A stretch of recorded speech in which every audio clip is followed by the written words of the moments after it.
Chapitre 71. Judas Iscariote présenté à Jean et à Simon le Zélote. Le 6 janvier 1945. Je vois Jésus et Judas Iscariote aller et venir près de l'une des portes de l'enceinte du temple. « Es-tu certain qu'il viendra » demande Judas. « J'en suis certain.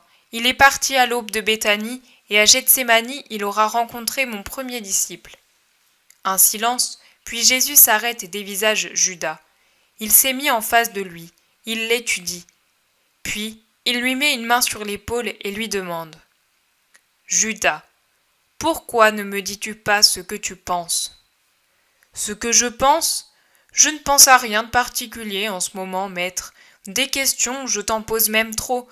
Tu ne peux sûrement pas te plaindre de mon mutisme. »« Tu me poses beaucoup de questions et me donnes beaucoup de renseignements sur la ville et ses habitants. Mais tu ne m'ouvres pas ton âme. Quelle importance veux-tu qu'aient pour moi les informations sur la fortune et la composition de telle ou telle famille? Je ne suis pas un désœuvré venu ici pour passer le temps. Tu sais pourquoi je suis venu, et tu peux bien comprendre que j'ai d'abord à cœur d'être le maître de mes disciples. C'est pour cela que j'attends de leur part sincérité et confiance. Ton père t'aimait-il, Judas ? Il m'aimait beaucoup. J'étais son orgueil. Quand je revenais de l'école, et aussi plus tard, quand je revenais de Jérusalem à Kériote, il voulait que je lui raconte tout. Il s'intéressait à tout ce que je faisais. Si c'était de bonnes choses, il se réjouissait, et si c'était moins bon, il me consolait.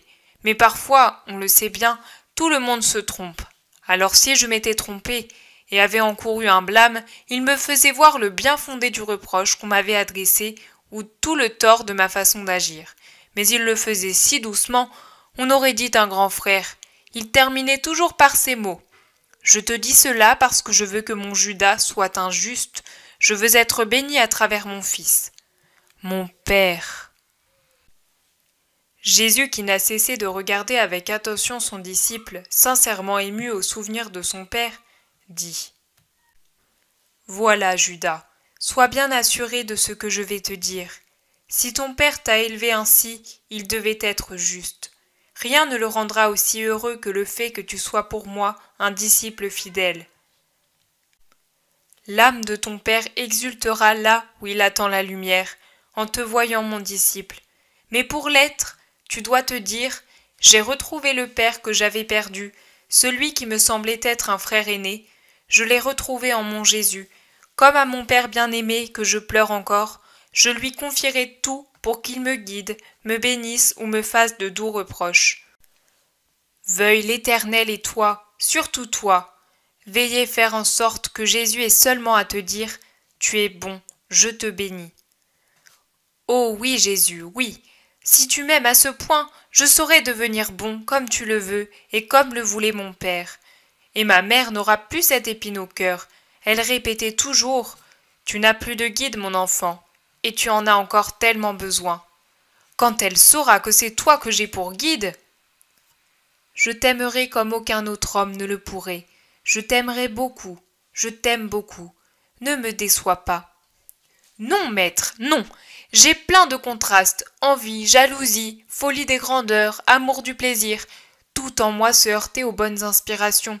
Il y a même peu de temps, tu vois, tu m'as causé une peine. Plutôt, ce n'est pas toi qui l'as causée, mais ma mauvaise nature. Je croyais être ton premier disciple, or tu m'as dit que tu en avais déjà un autre. Tu l'as vu toi-même. Tu ne te souviens pas que pour Pâques, j'étais au temple avec plusieurs Galiléens ? Je croyais que c'étaient des amis. Je croyais avoir été le premier choisi pour un tel destin, et par conséquent le préféré. Je ne fais pas de différence dans mon cœur entre les derniers et les premiers. Si le premier venait à manquer, alors que le dernier était saint, alors aux yeux de Dieu il faudrait que se fasse la distinction. Mais moi, je les aimerais pareillement, le saint d'un amour bienheureux, le pécheur d'un amour souffrant. Mais voici Jean, qui arrive avec Simon. Jean, mon premier. Simon, celui dont je te parlais il y a 2 jours. Simon et Jean, tu les as déjà vus. L'un était malade. « Ah, le lépreux ! Je me souviens. Il est déjà ton disciple ?» Dès le lendemain. Et moi, pourquoi ai-je dû attendre? Judas? C'est vrai, pardon. Jean a aperçu le maître et le montre à Simon. Il hâte le pas. Le salut de Jean, c'est un baiser qu'il échange avec le maître.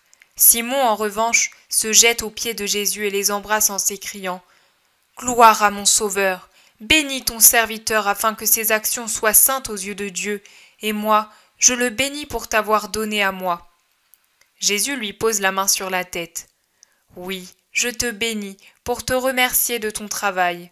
Relève-toi, Simon. Voici Jean, voici Simon. Celui-là est mon dernier disciple. Lui aussi veut suivre la vérité. C'est donc un frère pour vous tous. » Ils se saluent mutuellement, les deux Judéens en s'étudiant l'un l'autre, et Jean avec expansion. « Tu es fatigué, Simon » demande Jésus.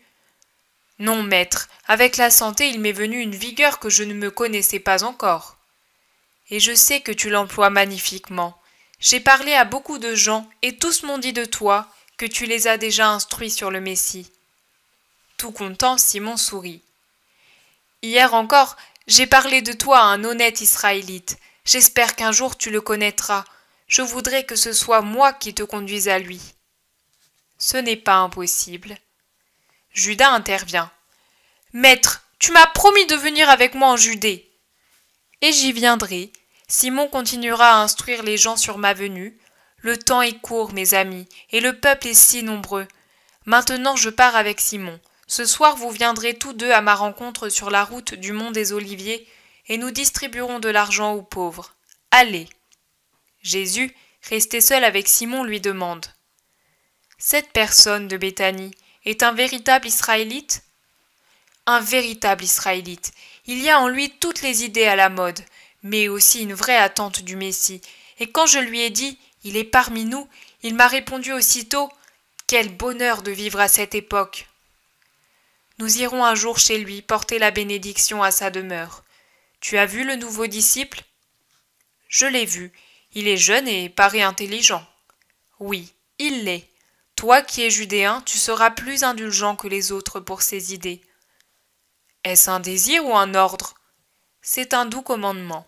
Toi qui as souffert, tu peux montrer plus d'indulgence. La souffrance est maîtresse en tant de choses. Si tu me l'ordonnes, je serai pour lui toute indulgence. Oui, c'est ça. Peut-être mon Pierre, et pas lui seul, sera-t-il un peu scandalisé de voir avec quel soin je m'occupe de ce disciple. Mais un jour ils comprendront. Plus quelqu'un est mal formé, et plus il a besoin de soins. Les autres se forment aussi par eux-mêmes, par le seul contact. Je ne veux pas tout faire moi-même. Je demande la volonté de l'homme et l'aide des autres pour former un homme. Je vous invite à m'aider, et vous suis reconnaissant de votre aide.